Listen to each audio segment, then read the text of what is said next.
Hello students, आज से हम टैली ईआरपी 9 का कोर्स स्टार्ट कर रहे हैं। सबसे पहले हम टॉपिक्स का इंट्रोडक्शन देखेंगे जो हमें इस कोर्स में पढ़ने हैं। सबसे पहला टॉपिक है बेसिक्स ऑफ अकाउंटिंग, जिसमें हम अकाउंटिंग के बेसिक्स को पढ़ेंगे। Then introduction to Tally ERP 9, जिसमें हम टैली ईआरपी 9 के बेसिक्स को देखेंगे। थर्ड इज कंपनी फंडामेंटल, जिसमें हम रिलेटेड टू कंपनी देखेंगे। कंपनी कैसे क्रिएट करते हैं, कैसे शट करते हैं, कैसे सेलेक्ट करते हैं, कैसे ऑल्टरेशन मीन चेंजेस करते हैं और कैसे डिलीट करते हैं। नेक्स्ट टॉपिक है शॉर्टकट कीज, जो टैली ईआरपी 9 के लिए यूजफुल है।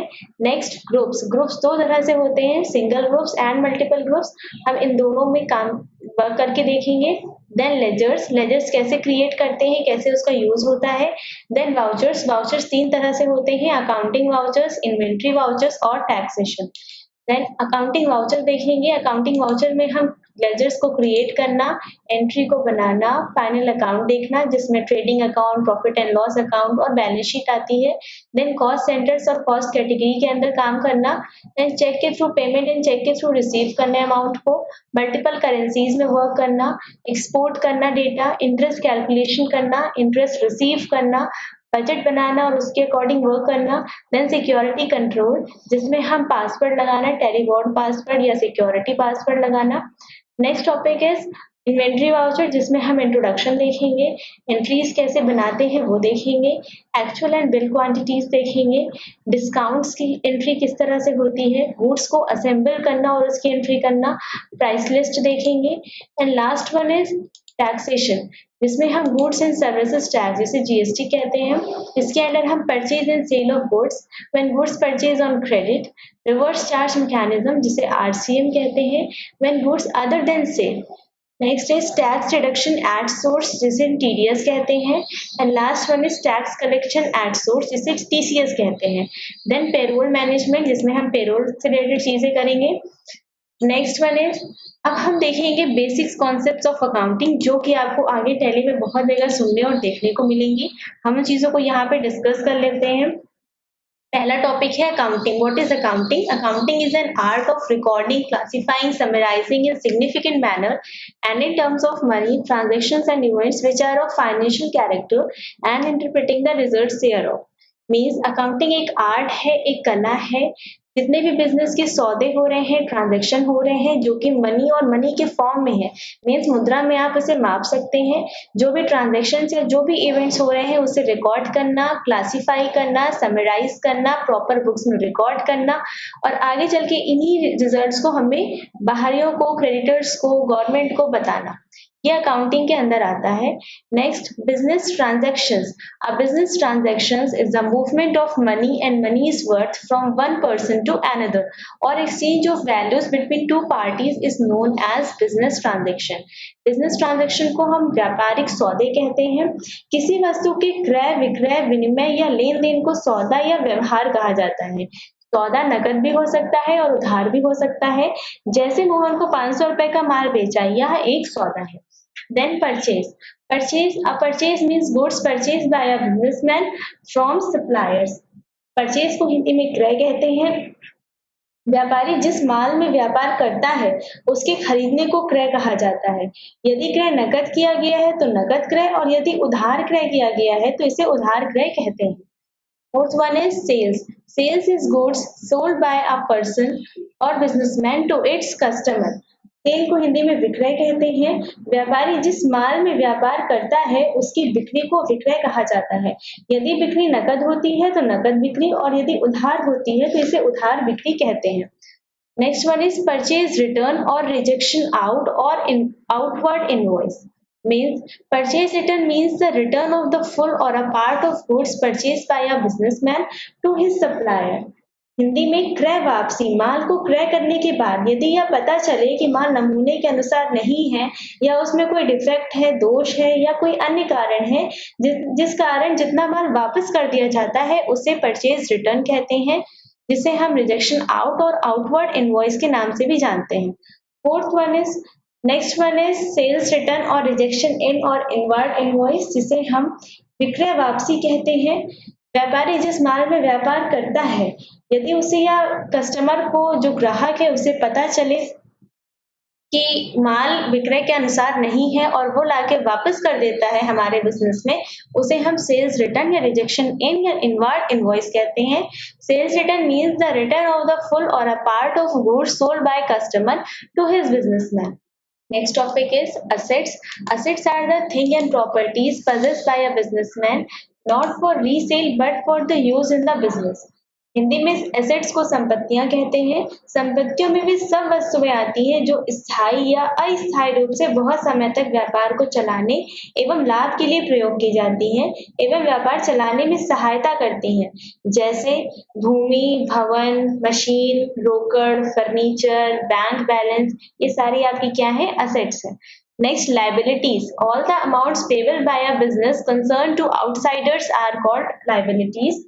हिंदी में लाइबिलिटीज को दायित्व कहते हैं। वह धन जो कि व्यापारी को दूसरों को देना है दायित्व कहा जाता है, जैसे देय बिल, ऋण, ओवरड्राफ्ट एक्सेट्रा।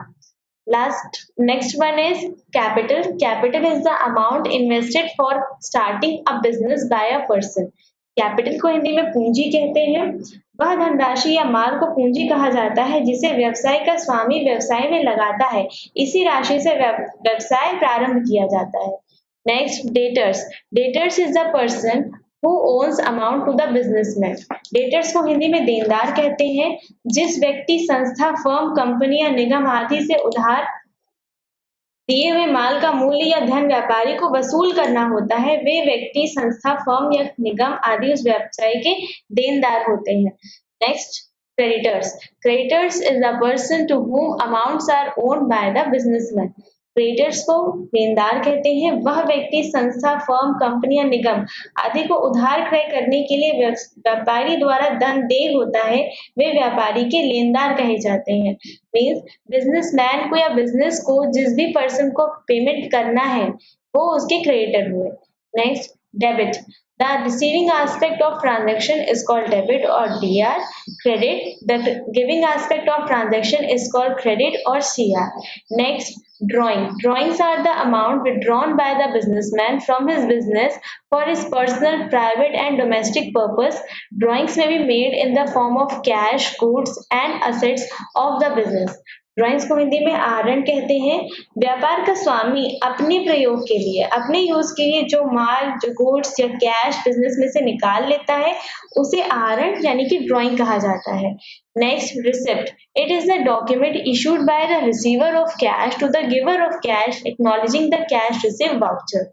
रिसिप्ट, जिसे हम रसीद कहते हैं, ये एक डॉक्यूमेंट होता है जो रिसीवर ऑफ कैश, जिसको कैश मिलता है, वो गिवर ऑफ कैश को देता है, जिससे कैश रिसीव वाउचर का एक्नॉलेजमेंट होता है। Next, accounts. Accounts is the summarised records of all the transactions related to every person, everything or property in every type of service. किसी भी तरह की सर्विस, प्रॉपर्टी, किसी भी तरह की वस्तु या कोई भी इंसान, कोई भी पर्सन जिसका हम रिकॉर्डिंग कर रहे हैं उसे प्रॉपर तरीके से लिखने को अकाउंट कहते हैं। Next, ledger. The book of final entry where accounts lie, ledgers कहा जाता है। Journal entry, a daily record of transactions are called journal entries. Trial balance, it is a statement of all the ledger accounts balance prepared at the end of particular period to verify the accuracy of the entries made in the books of account. Trial balance को तलपट कहते हैं। ये एक statement होता है जो ये सत्यता की जांच करता है कि जो भी हमने जर्नल एंट्रीज या लेजर्स बनाए हैं वो सही है या नहीं। Profits, excess of credit side over debit side. Credit side debit side से अगर ज्यादा है तो आपका प्रॉफिट कहलाता है। Profit and loss account, it is prepared to ascertain actual profit or loss of the business. Business की शुद्ध लाभ या हानि को ज्ञात करने के लिए, पता करने के लिए प्रॉफिट एंड लॉस अकाउंट बनाया जाता है। Balance sheet, to ascertain the financial position of the business, it is a statement of assets and liabilities. Balance sheet को हम आर्थिक चिट्ठा कहते हैं।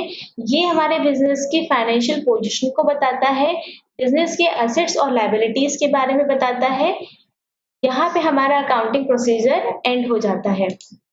Next, accounting procedure. देखते हैं अकाउंटिंग का पूरा प्रोसीजर कैसे होता है, कैसे किया जाता है। सबसे पहले वाउचर्स, जर्नल एंट्रीज, देख के बनाई जाती हैं। जर्नल एंट्रीज को देख के लेजर्स क्रिएट किए जाते हैं। लेजर्स के बाद ट्रायल बैलेंस बनाया जाता है और उसके बाद आता है फाइनल अकाउंट। फाइनल अकाउंट में 3 चीजें आती हैं, trading account and manufacturing account, then profit and loss account, then balance sheet. इसको देख करके रेशियो एनालिसिस किया जाता है और फिर उसका इंटरप्रिटेशन किया जाता है। अब बात करते हैं कॉन्सेप्ट्स ऑफ अकाउंटिंग के बारे में। अकाउंटिंग के कॉन्सेप्ट्स क्या-क्या हैं? Accounting period concepts, dual aspect concept, cost concept, separate entity concept, realisation concept and money measurement concept. Next topic is concept of accounting. Accounting period concept, dual aspect concept, cost concept, separate entity concept, going concern concept and money measurement concept. ये वो major concepts हैं जिनके आधार पर, जिनके according आप अपनी entry करेंगे, इनको ध्यान में रखते हुए ही करेंगे। तो पहले हम डिस्कस कर लेते हैं। First one is accounting period concept. एक बिजनेस के अनिश्चित काल तक लॉन्ग टर्म चलने की कॉन्सेप्ट होने के कारण बिजनेसमैन एक ऐसा टाइम डिसाइड कर लेता है जिस पर वो अपने बिजनेस का प्रॉफिट और लॉस और अपनी फाइनेंशियल पोजीशन को पता कर सके। जनरली ये पीरियड 1 साल का होता है। नेक्स्ट, डुअल एस्पेक्ट कॉन्सेप्ट, जिसे हम द्विपक्ष अवधारणा कहते हैं। अकाउंटिंग का ये कॉन्सेप्ट होता है कि प्रत्येक ट्रांजैक्शन, हर ट्रांजैक्शन आपका 2 खातों को प्रभावित करता है, 2 अकाउंट्स को इन्फेक्ट करता है। यही कारण है कि लेखांकन की दोहरा प्रणाली का जन्म हुआ है। इस कॉन्सेप्ट में एक पक्ष को हम डेबिट करते हैं और दूसरे पक्ष को क्रेडिट करते हैं। Next topic is cost concept, इस लागत अवधारणा। इस अवधारणा के अनुसार व्यवसाय की संपत्तियों का लेखा इनकी कॉस्ट प्राइस पर किया जाता है और बाद में इन एसेट्स के रिलेटेड जो भी ट्रांजैक्शंस होंगे, जो भी लेखे होंगे, उनका बेसिस इन एसेट्स की कॉस्ट प्राइस पर ही होगा। अगर इन एसेट्स की कॉस्ट में टाइम पे चेंजेस हो रहे हैं तो इससे कोई फर्क नहीं पड़ेगा।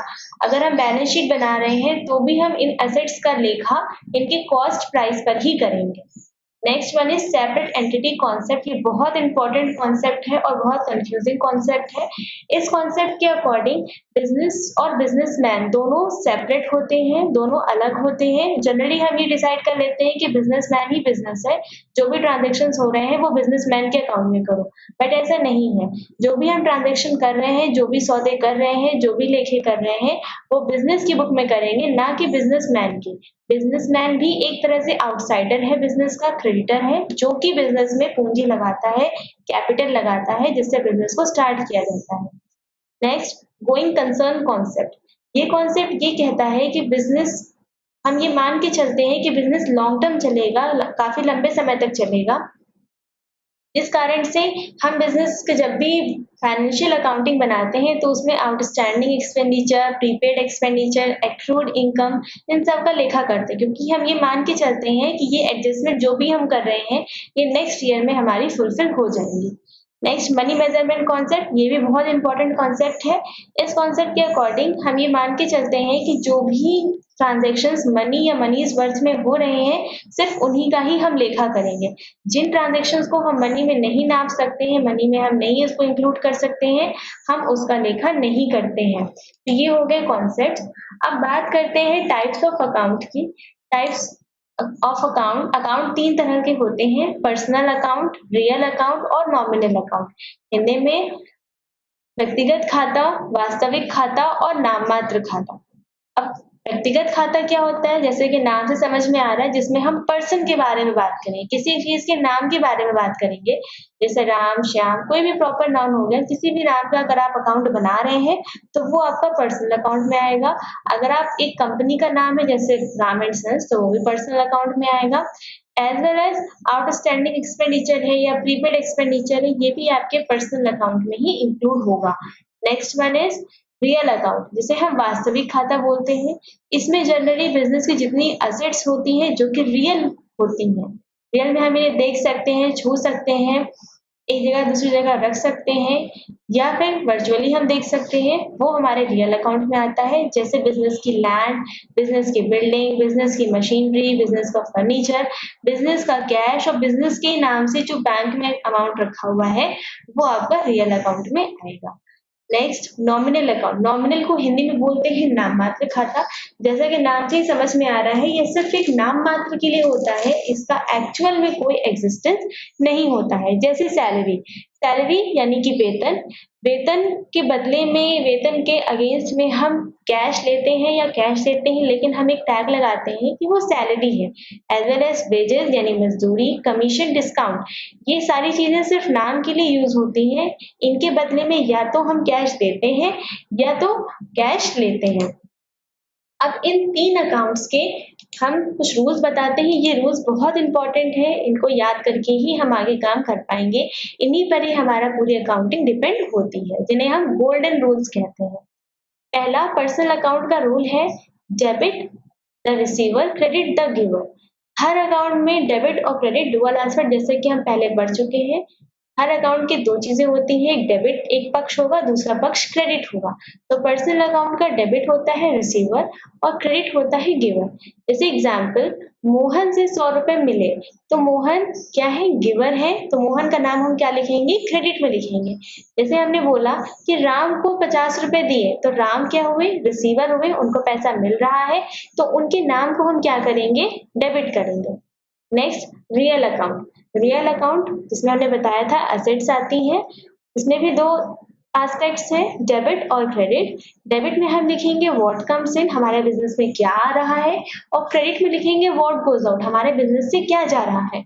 जैसे परचेज मशीनरी, हमने एक मशीनरी अपने बिजनेस के लिए परचेज की, तो हमारे बिजनेस में क्या आ रही है, मशीन, तो मशीन के नाम को हम क्या करेंगे, डेबिट। और परचेज करने पर हमारे पास से पैसे जाते हैं, कैश जाता है या बैंक जाता है, तो उस नाम को हम क्या करेंगे, क्रेडिट, क्योंकि वो गोज आउट हो रहा है। Third one is nominal account, nominal account में भी दो एस्पेक्ट्स हैं, डेबिट और credit. Debit all expenses and losses, जिन नाम की वजह से हमारे बिजनेस में आपको पता चल रहा है कि एक्सपेंस हो रहा है या लॉस हो रहा है, उसे डेबिट करेंगे। और जिन नामों से आपको लग रहा है कि हमारे बिजनेस में इनकम हो रही है या प्रॉफिट हो रहा है, उसे हम क्या करेंगे, क्रेडिट करेंगे। जैसे सैलरी पे, अगर हम सैलरी पे कर रहे हैं तो हमारे बिजनेस का ये एक्सपेंस है, और एक्सपेंस यानी कि सैलरी को हम क्या करेंगे, डेबिट करेंगे। अगर हमने एग्जांपल लिया डिस्काउंट रिसीव, तो डिस्काउंट क्या हो रहा है, हमें मिल रहा है, मतलब ये हमारा प्रॉफिट है, तो इसे हम क्या करेंगे, क्रेडिट करेंगे। तो ये हो गए तीन अकाउंट्स के 6 रूल, इनको याद करना बहुत जरूरी है, समझना जरूरी है। अब बात करते हैं अपने पहले टॉपिक की, जो कि है जर्नल एंट्रीज। बहुत इंपॉर्टेंट चीज है, हमारा बिजनेस यहीं से स्टार्ट होता है, अकाउंटिंग बुक कीपिंग हमारी यहीं से स्टार्ट होती है। सबसे पहले हम देख रहे हैं इसका फॉर्मेट, क्या फॉर्मेट है इसका। तो इसमें पांच खाने होते हैं, इसमें पहला आता है आपका डेट, डे बाय डे इसमें एंट्री करते हैं। जनरल एंट्रीज की यही खासियत होती है, यही विशेषता होती है कि इसमें हम डे बाय डे एंट्री करते हैं। तो हम सबसे पहले कॉलम में डेट लिखेंगे, बीच में आता है पर्टिकुलर्स, जिसमें हम अपने बिजनेस के ट्रांजैक्शन को लिखेंगे एक प्रॉपर रूल के अकॉर्डिंग, प्रॉपर फॉर्मेट के according. Then ledger folio, then debit amount और क्रेडिट अमाउंट। ठीक है, ये हो गया जर्नल का फॉर्मेट। नेक्स्ट वीडियो में हम इससे रिलेटेड क्वेश्चंस को देखेंगे। Thank you.